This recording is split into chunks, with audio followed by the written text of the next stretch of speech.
امروز 13 اکتبر است، آغاز هفته نوکاری. سلام دوستان مهربان، شما را با خبر و گزارش‌های تازه از تاجیکستان و جهان در برنامه اخباری آزادی آشنا می‌کنیم. نخست سرخط موضوعها.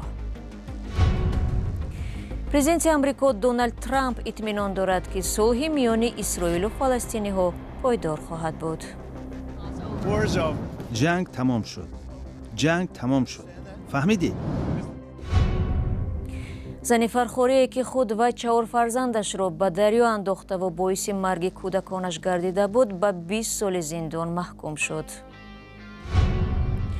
و وکیلان مردمی تاجیکستان تصمیم گرفتند دسترسی کودکان و نورسان به شبکه‌های اجتماعی را حدالامکان محدود نمایند. سایت‌های اجتماعی که بیرون از اخلاق است، اونها را تماشا نکنم بهتر است.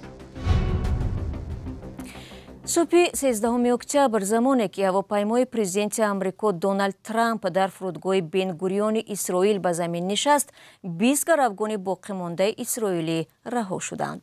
آنها را گروه فلسطینی حماس که در آمریکا و اتحادیه اروپا سازمان تروریستی شمرده می شود، 7 اکتبر سال 2023 هنگام حمله به خاک اسرائیل به گرو گرفته بود. رهایی تمام گروگان ها مهمترین بخش مرحله اولی سازش آتش بس در منطقه غزه است که هفته گذشته در جریان مذاکرات در آسایشگاه شرم الشیخ مصر حاصل شده است. در رو به اسرائیل پرزیدنت آمریکا با قاطعیت ابراز داشت که نظام میان اسرائیل و حماس خاتمه یافت. جنگ تمام شد. جنگ تمام شد. فهمیدی؟ در دوام 2 سال جنگ 10,000 ساکن غزه به هلاکت رسیده. این منطقه میتوان گفت کاملا تخریب شده است. جنگ مدت به کشورهای ایران، لبنان و یمن توسعه یافته موازنه خاورمیانه را تغییر داد. در چارچوب زیارت کوتاهش از اسرائیل نصف روزی دوشنبه، پرزیدنت آمریکا دونالد ترامپ از کنست و یا پارلمان اسرائیل دیدن نموده با پیام به وکیلان مردمی و مهمانان حاضر در تالار مراجعت کرد. در این باره همکارم مومن احمدی اطلاع بیشتر دارد. انسی دونالد جی ترامپ. موج کفکوبی ها برای دونالد ترامپ پرزیدنت ایالات متحده آمریکا در کنست پارلمان اسرائیل. امیر آهن سخنگوی کنست پارلمان این کشور ترامپ را جسورترین رهبر دنیا، مردی صلح‌آور و سزاوارترین نامزد به جایزه صلح نوبل در سال آینده نامید. سروزیر اسرائیل نیز به همین شیوه اظهار نظر کرد. ترامپ در روز رهایی 20 گروگان اسرائیلی از دست حماس، سازمانی که در اروپا و امریکا تروریستی دانسته می شود، به اسرائیل رفت. مرحله اول طرح پیشنهادی صلح ترامپ با میانه‌روی مصر و قطر و امریکا در قاهره بحث شد و آن را اسرائیل و حماس پذیرفته به جنگ 2 ساله پایان دادند. ترامپ گفت وقتی رسیده است که پیروزی به تروریستان را به مرحله صلح و رشد در خاورمیانه تبدیل دهیم. او در سخنرانی در پارلمان افزود امریکا شریک پیروزی اسرائیل است و پیروزی اسرائیل پیروزی تمام اهل عالم است. بر اساس طرح صلح، حماس 20 گروگان را امروز آزاد کرد و جسد 28 گروگان کشته شده را نیز به اسرائیل می دهد. اسرائیل ارتشش را از غزه بیرون تر کرد و نزدیک 2000 زندانی فلسطینی را آزاد کرد که 250 نفرشان حکم ابد گرفته بودند. جنگ در غزه 7 اکتبر سال 2023 پس از آن آغاز شد که حماس به خاک اسرائیل حمله کرده 1200 اسرائیلی را کشت و بیش از 250 نفر را گروگان گرفت. در حمله های اسرائیل به غزه بیش از 67,000 نفر کشته شدند که به گفته سازمان های حامی حقوق اکثرشان زنان و کودکان بودند. همچنین در اینجا بیشترین شماره خبرنگاران نیز به هلاکت رسیدند. مدینه حلیم و زنی که خود و 4 فرزندش را به دریا پرتافته بود به 20 سال زندان محکوم شده است. با اطلاع منابع رادیو زودی، حکم دادگاه منطقه کولوب 9 اکتبر صادر شده است. خانواده مدینه حلیم و میگوید نیت شکایت بردن از بالای قرار دادگاه را ندارد. سیف الله پدر مدینه حلیم و 13 اکتبر صادر شدن حکم را تصدیق کرد، اما نخواست درباره قضیه صحبت کند. یادآور می‌شوم که شب 29 ایون امسال مدینه حلیم و مادر 27 ساله خود و 4 فرزندش را که خردی همگی 3 ماهه و بزرگی 5 ساله بود به رودخانه سرخاب انداخت. همه فرزندانش غرق شدند ولی خودش زنده ماند. تا کنون تنها جسد 3 طفلش را پیدا کردند. مقامات ناحیه فرخار گفتند این زن از سبب رشک فرزندان خود را به دریا انداخته است، ولی خانواده قدرت‌الله شریفов همسر مدینه حلیم و فرضیه بحث خانوادگی و داشتن زنی دویم را رد کرد. سلام، اگر خط و خبر می‌خواهید ما داریم. نوید بامدادی، سرخط خبرها، اخبار تاجیکستان و جهان، گزارش‌ها و تحلیل‌ها. چی می‌گذرد و چرا؟ دانستن فهمیدن است. زمینه یا اپ ما را بگیرید. امسال سازمان ملل متحد روز دختران را به موضوع دختران در صف پیش بحران بخشیده است. نقش دختران در سراسر جهان تا رفت باریزتر می شود. آنها در راه حل مشکلات جدی جامعه های خود فعالتر می گردند. برای حفظ محیط زیست مبارزه می برند، طلب دارند که به خشونت نقطه گذاشته شود. ولی به گفته سازمان ملل در اکثر حالت صدای آنها شنیده نمی شود. در روز دختران که ماه روان تجلیل می گردد، زرانگیز نوروشو و امیر ایسویف ما را با دختر 22 ساله از تاجیکستان شناس می کنند که برای تغییر زندگی دختران دیگر تلاش دارد. تسکینه با همسالان خود درباره قالب‌های شخص شده یا استریوتیپ صحبت می کند. او 22 ساله است و در برابر تحصیل در دانشگاه مسئولیت‌های زیادی دیگر را بر دوش دارد.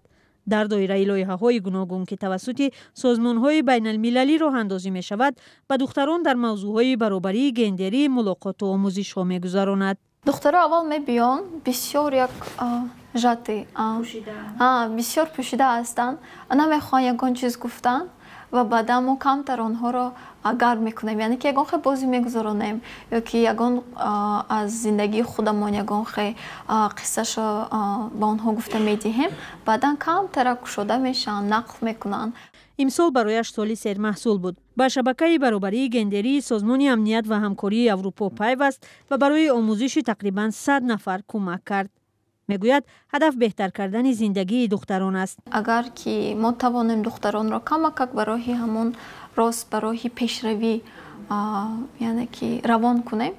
امسال در روز جهانی دختران سازمان ملل متحد از کشورهای جهان دعوت کرده است که دختران مثل تسکینه و دارای ملکه‌های رهبری را دستگیری کنند، با آنها امکان دهند تا معرفی شوند و برای تربیت دختران رهبر فضا و شرایط فراهم سازند. این سازمان در پیام بخشیده به روز دختران گفته است سرمایه‌گذاری بیشتر، رفع مانع‌ها و تربیت دختران رهبر مهمترین چیز برای دستیابی این قشر به موفقیت است. در تاجیکستان که مانع و مشکل در راه دختران کم نیست، اکثریت به آنها در این روز آرزوی دسترسی کامل به تحصیل و امکانیت‌های بیشتر را دارند. زیادی که با آنها به دانشگاه عالی داخل شوند یا اینکه خطیبای تحصیل تا صنف 11 گذارند به آنها و با آنها کمی آزادی دهند و همین سن سال ازدواج را 17 و 18 نیو گذارند، خطیب 22 23 24 شود. وبره با آنها بتیانده هم انتخاب با آنها تیان کی آنها آماده هستند، کی وقتی که خود را آماده حس میکنند. چونان پدری من میگوید اول دیپلم بعد ازدواج. مثل پدری من اگر همه پدرانم خشوند، من فکر میکنم جمعیت خیلی خوب میشود. هستند دخترایی که در دلشون بسیار آرزو هست برای گشتن، برای ویا، لیکن هستند پدر مادرایی که اجازت نمیدن برای همین کارا.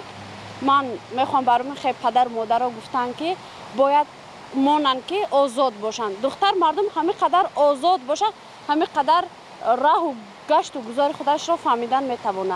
همین قدر سخت گیری کنن، یک باره اگر مانن او خودش را چی میگن گم میکنن، نمیتونه راه زندگیش را یافتن.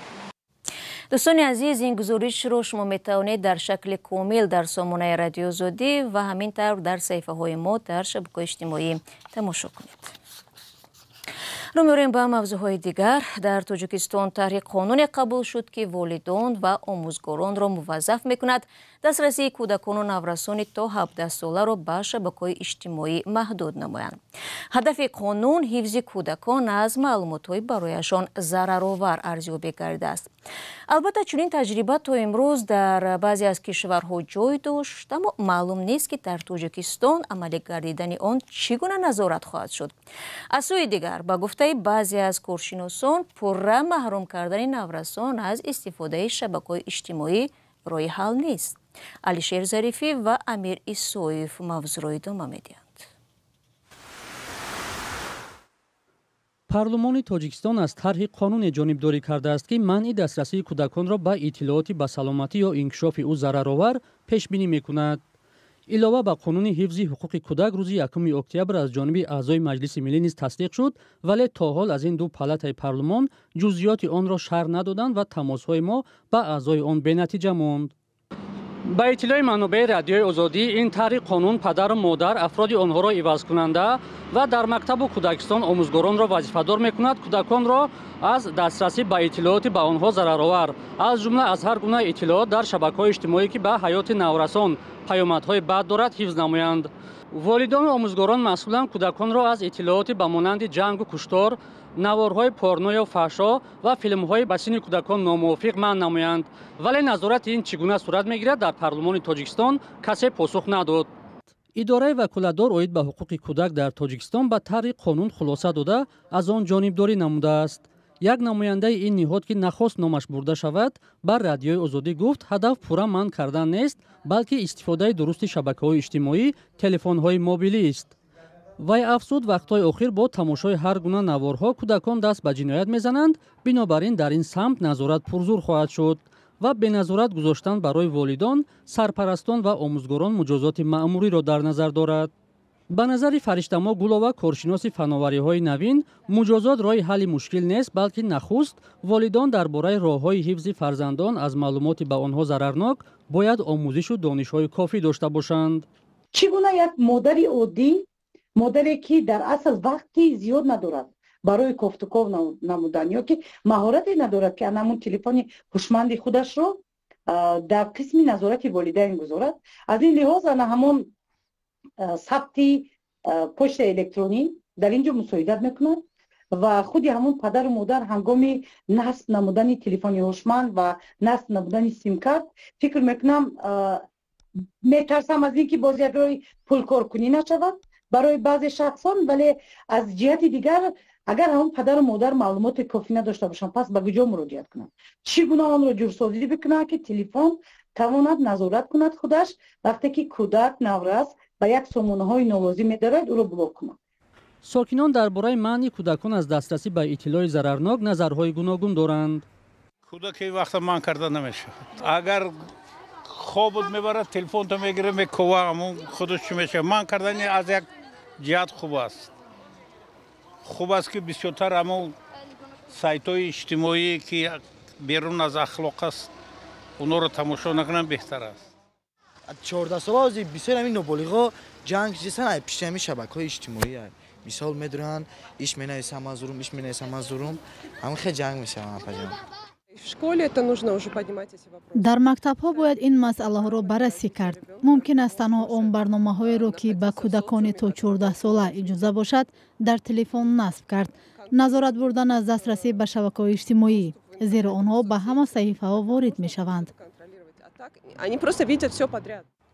тибқи иттилои расмӣ дар 6 моҳи аввали соли ҷорӣ 333 ҷиноят аз сӯи ноболиғон сабт шудааст ки дар муқоиса ба ҳамин давраи соли гузашта зиёд будааст. маълум нест банди нави қонун ки ҳифзи кӯдаконро аз иттилооти ба онҳо зараровар пешбинӣ кардааст, то куҷо метавонад вазъро дигар кунад. ва мақомоти интизомии Фаронса рӯзи 3 октябр Парвиз Зоирфи 23 соларо бар асоси дархости Тоҷикистон аз шаҳри Нисаи Фаронса ба Душанбе ихроҷ кардааст. Парвиз Зоиров аз аз гуломиҳои сокини маҳаллаи Дарвози шаҳри Душанбе буда баҳори имсол дар авҷи таъқибҳои сокинони ин маҳалла. ҳарчанд худаш дар Тоҷикистон қарор надошт, вале бо ду моддаи кодекси ҷиноии Тоҷикистон, яъне тундгароӣ ва зархаридӣ гумонбар эълон шуд. дӯстони азиз, 15 дақиқа ки дар ихтиёр доштем ба поён расид. худро эҳтиёт кунед ва худо нигаҳбон.